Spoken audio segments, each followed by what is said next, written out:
Z gorskim kolesom sem se odpravil na eno lahkotno vožnjo, po poti pa vam bom pokazal, kako deluje novi kolesarski števec Brighton Rider 460. Živjo, en prav lep kolesarski pozdrav. Danes je tako malo oblačno, malo sončno vreme, prijetnih 17 stopinj Celzija. Jaz sem se odpravil na eno vožnjo, da vam pokažem čim več funkcij tega kolesarskega računalnika. Na začetku, pred vožnjo, ko prižgeš števec, moraš počakati kakšno minuto, da se on poveže s sateliti. Tukaj vidimo, da ima 75% baterije, realno sem ga že testiral par dni prej in ta baterija res dobro drži. Po tej ikoni tukaj vidimo, da se je števec povezal s sateliti, povezan je tudi s telefonom in takrat lahko začneš vožnjo, enostavno s pritiskom na gumb OK na desni strani. Se pa ni treba sekirati, če slučajno pozabiš stisniti ta gumb, ker števec že po parih metrih začne opozarjati, da si začel z vožnjo in imaš možnost stisniti OK pa takrat.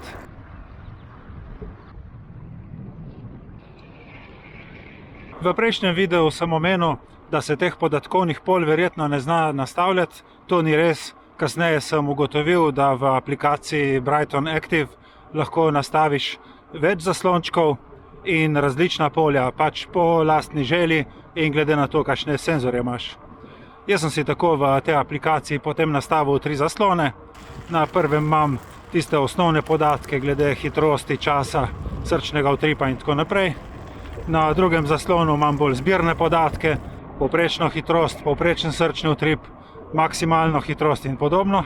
Na tretjem zaslončku imam pa grafično predstavitev srčnega utripa in hitrosti. Na posameznem zaslončku imaš lahko največ 8 podatkov, poleg tistih zaslonov, ki si jih nastaviš sam, se pa pojavi še eden ob navigaciji in pa tisti, ki ti prikazuje klance.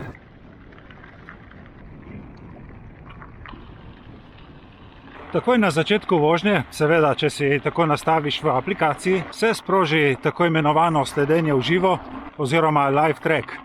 Tam lahko nastaviš poljubno osebo, ki dobi mail z linkom do serverja, kjer Brighton prikazuje tvojo točno lokacijo. Jaz sem tukaj nastavil elektronsko pošto od svoje soproge, tako da točno vidi, kje sem in če bi se mi karkoli zgodilo, mi lahko pride na pomoč. Opozoril bi samo to, da je Gmail na začetku to pošto dal pod vsiljeno pošto, ko pa enkrat nastaviš, da grejo te Brightonovi maili v prejeto, pa ni več nobenega problema. Ko sem testiral tega Brightona skupaj s svojim starim Garminom, sem ugotovil, da je žena dobila praktično oba live tracka hkrati.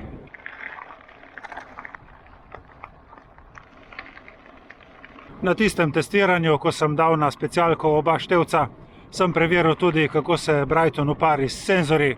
Ni bilo nobenih težav, povezal sem ga z radarsko lučko, s senzorjem srčnega utripa, s senzorjem kadence in senzorjem hitrosti. Čeprav zdaj, ko sem se odločil, da bom Brightona uporabljal izključno na gorskem kolesu, ga imam uparjenega samo s svojim srčnim utripom, saj ostale senzorje puščam doma.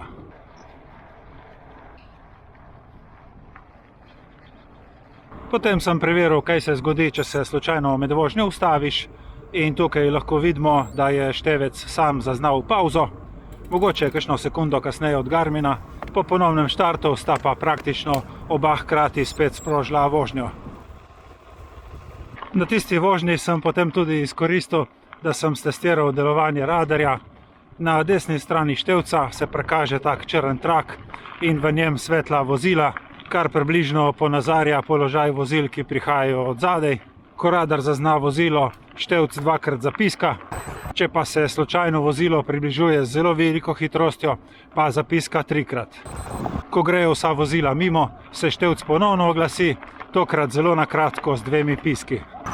Prečkal bom reko, to je reka Vipava. Če pa koga še posebej zanima, kje vse se vozim, bom pa tako kot zmeraj od spodaj v opis videa dal link do svoje Strave.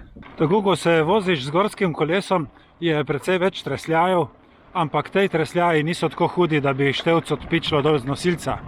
Se pa na takem terenu lahko hitro zgodi, da padeš oziroma rukneš kam kakšno vejo in ti števc prav na hitro lahko odleti v kakšno grmovje.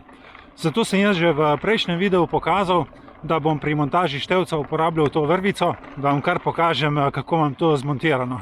In če bi se slučajno zgodilo, da bi pri kakšnem padcu odletel, da bi ga tako odpičilo dol iz nosilca, se potem on ustavi na tej vrvici. Tu je na gorskem kolesu dosti bolj pomembno, kakor na specialki, saj se res lahko zgodi, da ti kam odpiči števc. Predstavljajte si v kakšno grmovje ali nekam kakšno travo, listje, kje ga boš potem najdel. Tako da to mi je super stvar.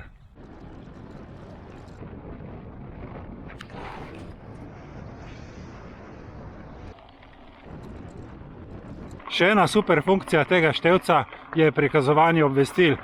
Dobil sem občutek, da je ta funkcija omejena na prikaz messageov, mailov in klicev, zato ker se mi zdi, da iz Instagrama, Facebooka in ostalih aplikacij teh obvestil ni prikazovalo. Recimo tako med vožnjo, ko sem dobil message od žene, ga takoj vidiš na števcu, potem sem probal še doma si poslati sam sebi en testni mail in se je lih tako prikazal.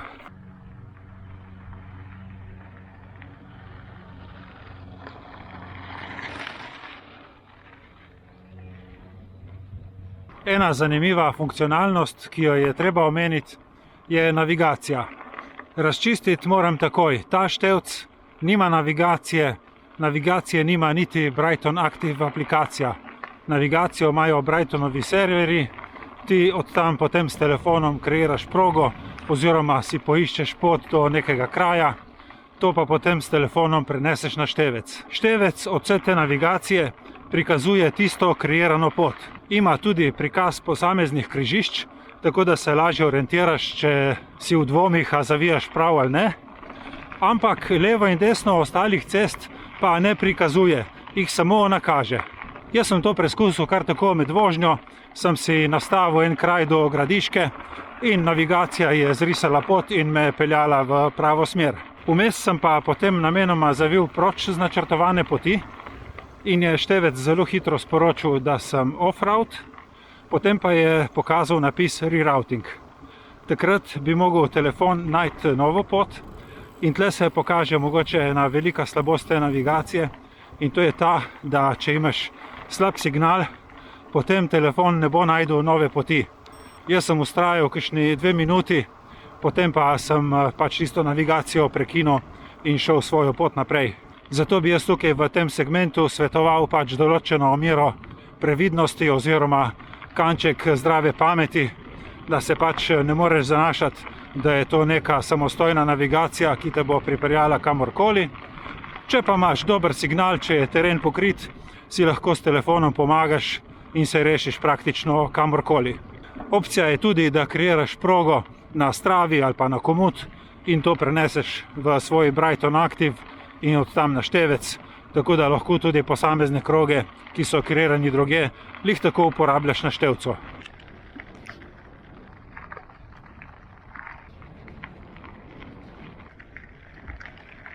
Ima pa ta števec še eno super zanimivo funkcijo in sicer takrat, ko si v načinu navigacije, takrat števec ve, kdaj pridejo klanci in ko si na samem vzponu, se prikažejo vse tiste njegove najosnovnejše lastnosti, dolžina, višina, koliko te še čaka in tako.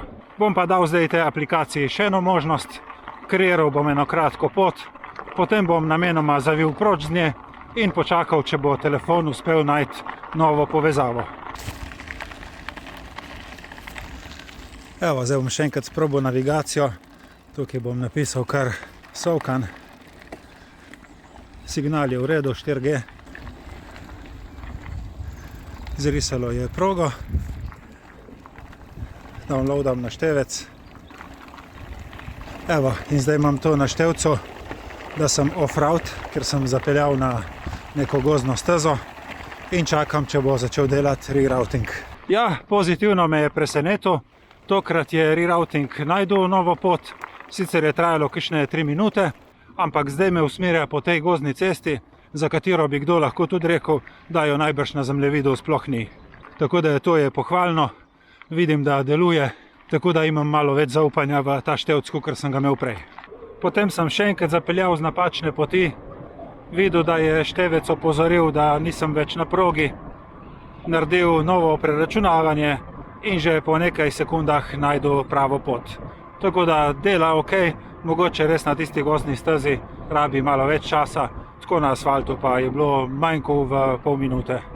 Na koncu, ko prideš domov in končaš svojo vožnjo, je pa števc toliko pameten, da vse skupaj objavi še na Stravo oziroma na kakšno drugo povezano aplikacijo, ki jo nastaviš. Če bi mogel izpostaviti eno stvar, za katero bi rekel, da jo res pogrešam, bi rad nekje nastavil v števcu ali pa v aplikaciji, kakšno kolo vozim in za kakšne vadbe ga uporabljam. Ker pol na koncu, ko števc na Stravi objavi progo, tam ni nobenega podatka, za kakšno vrsto kolesarjenja je šlo in s kakšnim kolesom si bil. Tako da to bom probal zdaj urediti najprej z Activity Fix. To je ta aplikacija, kjer nastaviš določene pogoje in ti potem ona sama te podatke uredi. Jaz bom nastavil, da če je povprečje manjše od 22, potem sem bil z gorskim kolesom in to je to. Ko sem testiral tale števec, mi je nekako uspelo, da sem našel in usposobil praktično vse funkcije, ki jih obljublja. Razen ene. Števc naj bi si zapomnil moje podatke, višino, težo, rojstni datum, ampak vsakič, ko števc ugasnem in spet prižgem, se v aplikaciji Brighton Active te podatki resetirajo na 1.1.81, ženski spol 50 kg. Te podatki sicer niso tako pomembni, uporabljajo se predvsem za preračunavanje kalorij, ampak tako me malo jezi. Poskusil sem sigurno vsaj 15krat nastaviti svoje podatke, ampak po vsakem ponovnem zagonu števca so zginili. Števec sem postavil tudi na tovarniške nastavitve in vse še enkrat znova. Prav tako sem odstranil aplikacijo Brighton Active in vse nastavil še tam, ampak ta težava ostaja. Vse ostale funkcije delajo tako, kot je napovedano in pričakovano in kakšnih drugih pripomb nimam. Rekel bi, da je zelo močna točka tega števca njegova baterija, ki res dosti zdrži. Njegova šibka točka je pa prav ta aplikacija Brighton Active, ker včasih tiste zaslončke in podatkovna polja pokaže, včasih jih ne pokaže. Kot rečeno, resetira podatke about me, tako da mogoče bi se dalo pri tej aplikaciji še kaj narediti in upam na kakšne posodobitve v kratkem. Števec je cenovno zelo, zelo dostopen, njegova maloprodajna cena bo 129 evrov. Tukaj zraven na ekran bom dal tudi seznam trgovcev, ki ga bodo prodajali. Kar sem zaenkrat iskal po Googlu, še nisem našel kakšne trgovine, ki bi ga imela na zalogi, ker je števc pač komaj prišel ven in se njegova prodaja v Sloveniji šele začenja. Bi pa rekel, da za ta denar dobiš kar dosti, precej funkcij, zaenkrat dokaj zanesljivo delujočih, tako da si mislim, če nekdo ni pripravljen lih dati 400 ali pa 500 evrov za nek super hud kolesarski računalnik, je mogoče ta števec neka tista vmesna stopnja, ki ti da kar precej variant, s katerimi se lahko spopadeš na cesti. Je pa števec tudi vodoodporen, tako da te ne rabi preveč sekirati, če te slučajno kje dobi dež, ali pa če si vzameš par minut, da opereš kolo. To je to, vožnja se bo zdaj objavila na Stravi. Na števcu imam še 62% baterije. Se pravi, sem v 2 urah in pol porabil 13%. Hvala vam za pozornost in se vidimo prihodnjič. Čau, čau.